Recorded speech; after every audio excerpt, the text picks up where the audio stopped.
नमस्कार दोस्तों, स्वागत है आपका हमारे इस चैनल धूप अरात्रिक में।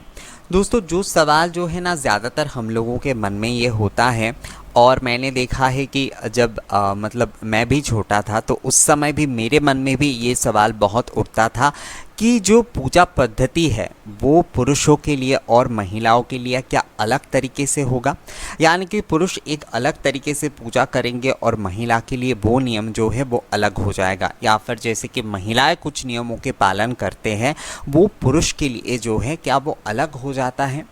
पर सबसे बड़ी बात जो है दोस्तों, इस तरह की अलग किसी प्रकार की कोई नियम के बारे में कहा ही नहीं गया है किसी जगह पर कि पुरुष इसे कर सकता है महिला इसे नहीं कर सकता, या फिर महिला इसे कर सकता है पुरुष इसे नहीं कर सकता। जैसे आप सिंदूर दान के बारे में या फिर भगवान के माथे पर टीका देने के बारे में अगर बात की जाए तो मैंने बहुत समय देखा है कि बहुत से पुरुष जो है ना वो सोच में रह जाते हैं कि क्या जो टीका हम लोग भगवान को करेंगे, यानी कि अगर देवी माँ को हम सिंदूर कुमकुम ये सब कुछ चढ़ाते तो क्या वो हम सही कर रहे हैं या फिर हमें उससे पाप लग रहा है क्योंकि हम पुरुष हैं। तो सबसे ज़रूरी बात यह है दोस्तों कि जो हमारी विधि है उसमें जो है ना हर किसी के लिए इन सारी चीज़ों को चढ़ाने के बारे में कोई निषेध नहीं किया गया है, क्योंकि आप जब पूजा के आसन में बैठते हैं ना दोस्तों तो आपका परिचय केवल जो है पुजारी होना चाहिए, आपका परिचय जो है वो केवल सेवक का होना चाहिए। आपका परिचय जो है उस समय पुरुष और महिला के रूप में नहीं होता है। ये इस विषय को शायद हम लोग जो है थोड़ा सूक्ष्मता से नहीं समझने की कोशिश करते, तो इसी वजह से जो है ना हमारे मन में कई प्रकार के सवाल, कई प्रकार की चीज़ें जो है होते हैं और हम उस विधि को करने के बाद 10 बार सोचते क्या हमने सही किया, क्या हमने पाप किया, क्या हमने गलत किया। तो पहली बात तो जो है दोस्तों हमें एकाग्र होना होगा। हम जब भी पूजा करेंगे तो हम अगर एकाग्रता से पूजा नहीं कर सकते हैं तो हमारे उस पूजा का फल हमें कोई नहीं मिलेगा। हर समय अगर हम अपने मन में इसी तरीके से पाप और पुण्य की भावना को लेकर चलेंगे तो हमारा पूजा सफल नहीं होगा। हमें सेवा की भावना से करना होगा। सेवा में कुछ गलतियां हो सकती है पहली बात, तो उसे जो है ना दोस्तों हम अपने भक्ति के माध्यम से, प्रेम के माध्यम से सुधारेंगे। भगवान देखता है भक्त की भावना और उनकी प्रेम और भक्ति। अगर आपकी भावना और प्रेम भक्ति सही है तो आप अगर कुछ अनजाने में भी चूक करते हैं या फिर आपसे कोई गलती हो जाता है तो वो भगवान नहीं देखता है, क्योंकि वहाँ पर भक्ति मूल रूप से होता है।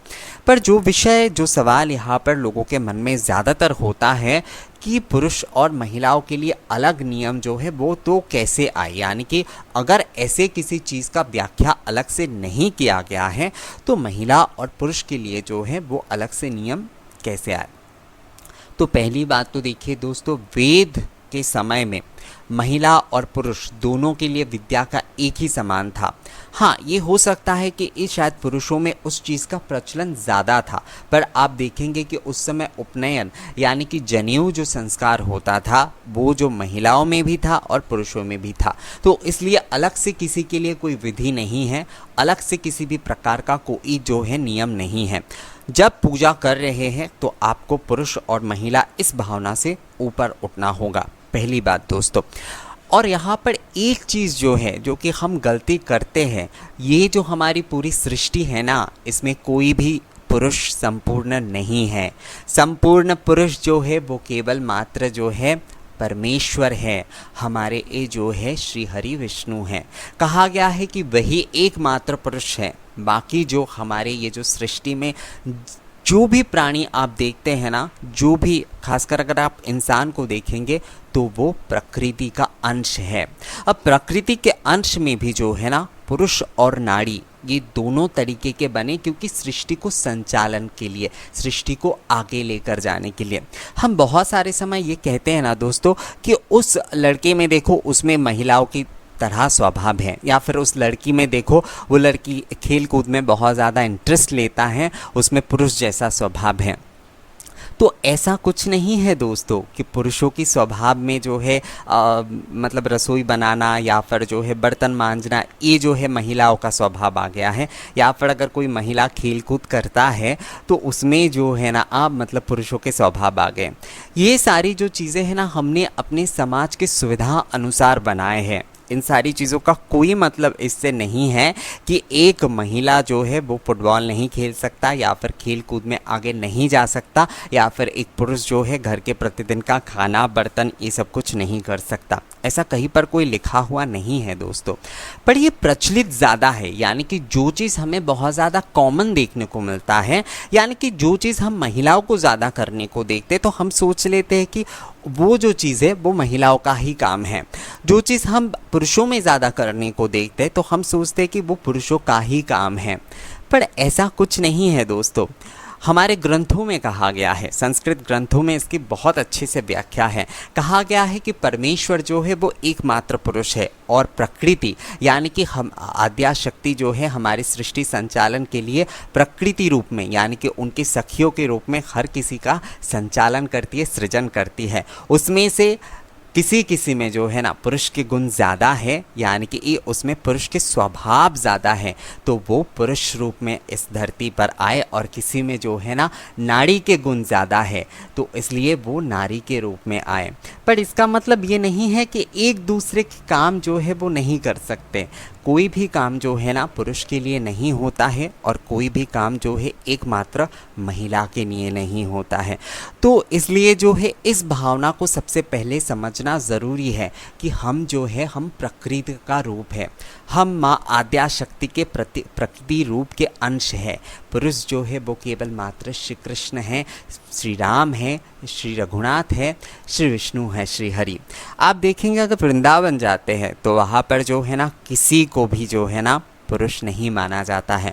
वहाँ पर किसी मंदिर में आप जाएंगे, चाहे वो कृष्ण मंदिर हो चाहे वो विष्णु मंदिर हो, कोई भी मंदिर में आप जाएंगे जहाँ पर श्री हरि विष्णु विराजमान है तो वहाँ पर सर पे पल्लू देकर जाना पड़ता है दोस्तों। इसका मतलब क्या है? इसका मतलब यही है कि सारे जो है सृष्टि के वो कृष्ण की गोपियाँ हैं, वो उनके सखिया हैं। तो इसका मतलब क्या केवल जो है ये औरतें ही उन मंदिरों में जाते? ऐसा नहीं है दोस्तों, पुरुष भी उस मंदिर में जाते हैं, पर वो जो है कृष्ण की गोपियाँ है। क्योंकि हमारे ये जो सृष्टि के ये जो है ना सभी प्रकृति का ही स्वरूप है, सभी जो है प्रकृति का ही स्वरूप है दोस्तों। केवल एकमात्र पुरुष जो है वो श्री हरि है। इसलिए जो है ना माँ को कहा जाता है कि श्री हरि के पालिका शक्ति, यानी कि जिस शक्ति के माध्यम से ये जो पूरे संसार चलता है वो माँ के शक्ति है। माँ जो है वो सचल है और पुरुष जो है वो अचल, यानी कि ये जो है अटल सत्य ज्योति के रूप में विराजमान है, और माँ शक्ति के रूप में पूरे जगत की संचालन करती है। इसलिए आप देखेंगे श्री हरि विष्णु के साथ जो है उनके प्रकृति रूप में माँ लक्ष्मी विराजमान है, और जो है ये भोलेनाथ जो है अर्धनारीश्वर है। इसलिए वो माँ पार्वती के बिना शिव जी का कोई अस्तित्व ही नहीं है एक प्रकार से।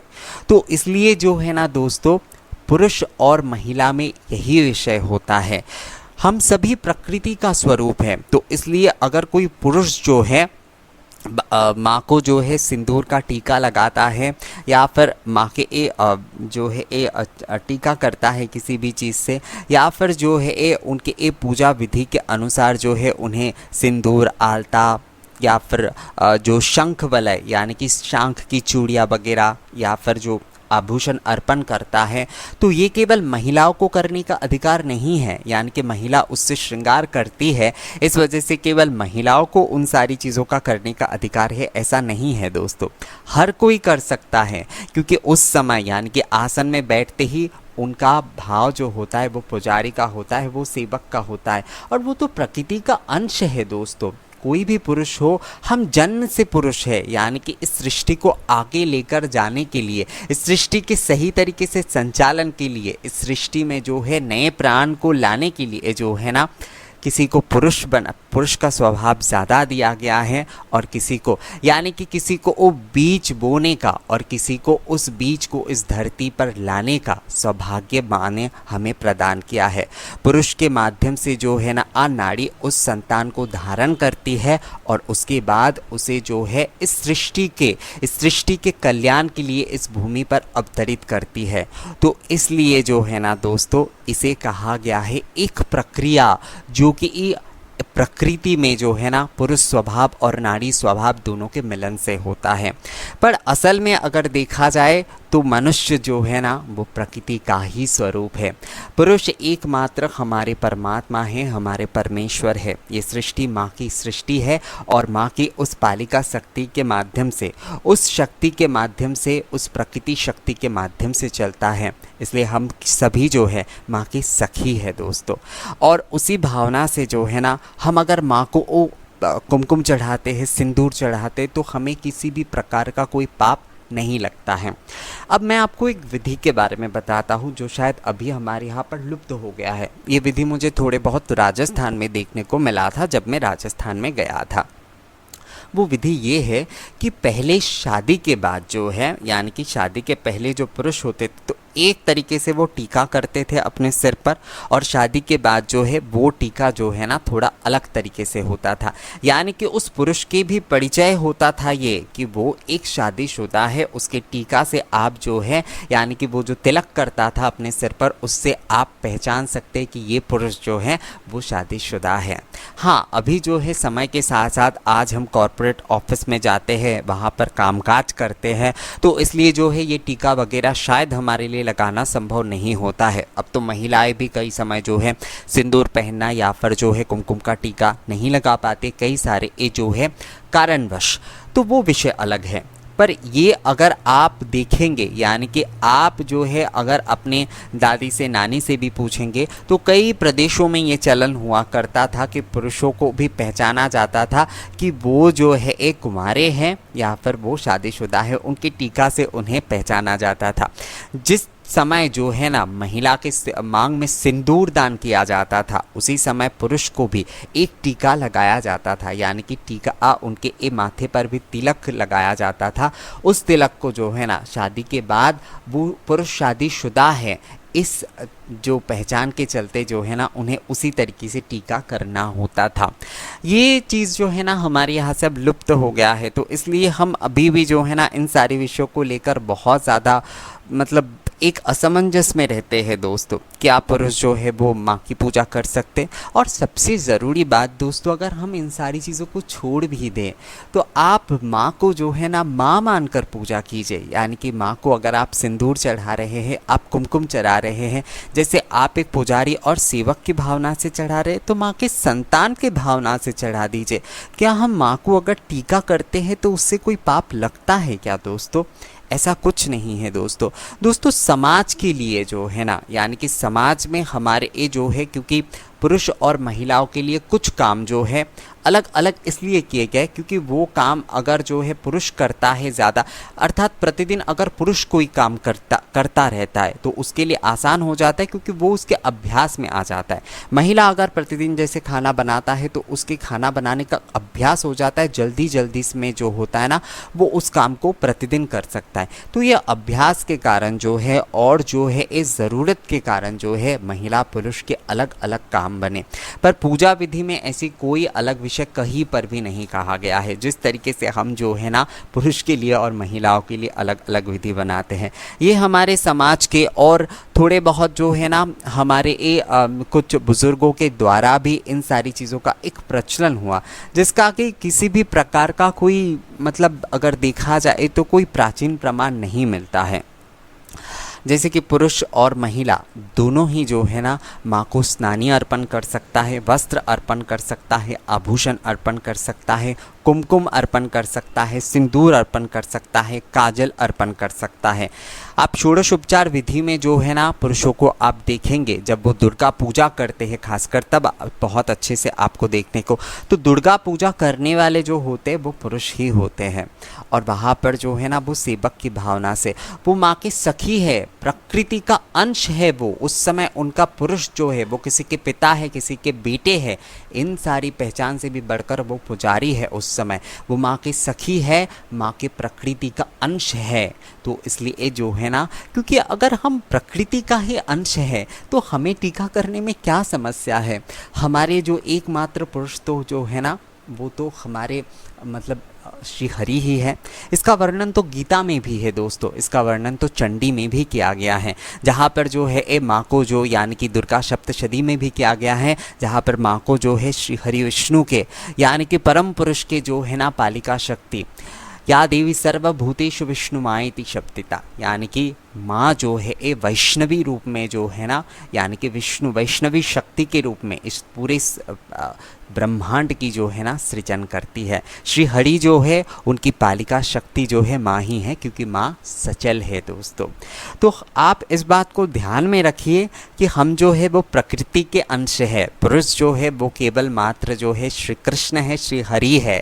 तो इसलिए जो है माँ को टीका करते समय, माँ को सिंदूर चढ़ाते समय उनके पैर में नहीं, उनके सिर पर ही हमेशा लगाए।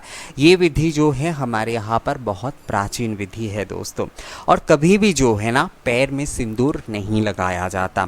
सिंदूर का टीका, सिंदूर जो होता है वो सिर पे, ललाट पे सजाने के लिए होता है। सिंदूर को ललाट पे और सिर पे लगाने के लिए कहा गया है, वो कभी भी पैर पे लगाने के लिए नहीं होता है। ये हमने अपने तरीके से एक नियम बना लिए है, अपने तरीके से इस चीज़ का प्रचलन कर लिया है।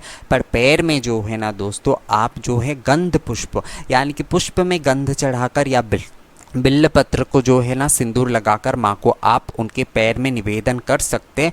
पर सिंदूर जो है प्रत्यक्ष रूप से आप जब चढ़ा रहे हैं, आप जब कुमकुम का टीका लगा रहे हैं या चंदन का तिलक आप लगा रहे हैं, तो पैर में नहीं लगाया जाएगा, आपको सिर पे ही और ललाट पे ही लगाना होगा। ललाट में ही जो है ना सिंदूर और कुमकुम को सिर में और ललाट में ही जो है ना उसे लगाने के बारे में कहा गया है। तो इस विषय को जो है ना हमेशा ध्यान में रखिए दोस्तों। इस विषय को बहुत सारे लोग जो है ना गलत तरीके से शायद प्रेजेंट करते हैं, या फिर गलत तरीके से ये जो है ना हम इस चीज़ को जानते आए हैं, तो इस वजह से जो है ना हम इसका गलत तरीके से इस्तेमाल करते। तो आगे से आप जब भी माँ की पूजा करें तो निश्चिंत होकर जो है दोस्तों आप माँ के ललाट पर जो है ना सिंदूर का, कुमकुम का, चंदन का टीका करें। ऐसा कोई भी विधि कहीं पर भी नहीं है कि पुरुष और महिला के लिए अलग नियम है, क्योंकि हम सभी जो है वो माँ के इस सखी रूप में उनकी पूजा करते हैं। यानी कि सृष्टि में जो है हम प्रकृति के अंश है। केवल जो है नए संतान के उत्पादन के लिए जो है, नए जीव को इस धरती पर लाने के लिए हम में जो है सत्ता अलग अलग है। हम में जो है एक शारीरिक जो गठन है वो हमारी अलग है। शारीरिक गठन अलग होने से जो है ना हमारी जो मूल सत्ता, यानी कि मूल जो विषय है, यानी कि जो प्रकृति स्वरूप है, वो अलग नहीं हो जाता है दोस्तों। इसलिए हम प्रकृति के स्वरूप हैं। आप माँ की पूजा जो है वो निश्चिंत होकर करिए दोस्तों, और उन्हें ज़रूर सिंदूर का टीका उनके ललाट पर ज़रूर लगाइए। तो दोस्तों इस वीडियो में दिए गए जानकारी अगर आपके लिए सहायतापूर्ण रहा है तो इस वीडियो को लाइक और शेयर ज़रूर करें। और साथ में अगर आप हमारे इस चैनल में नए आए हैं तो हमारे इस चैनल को सब्सक्राइब करना भी मत भूलिएगा दोस्तों। मिलेंगे आपसे नए किसी जानकारी के साथ नए किसी वीडियो में, तब तक के लिए नमस्कार।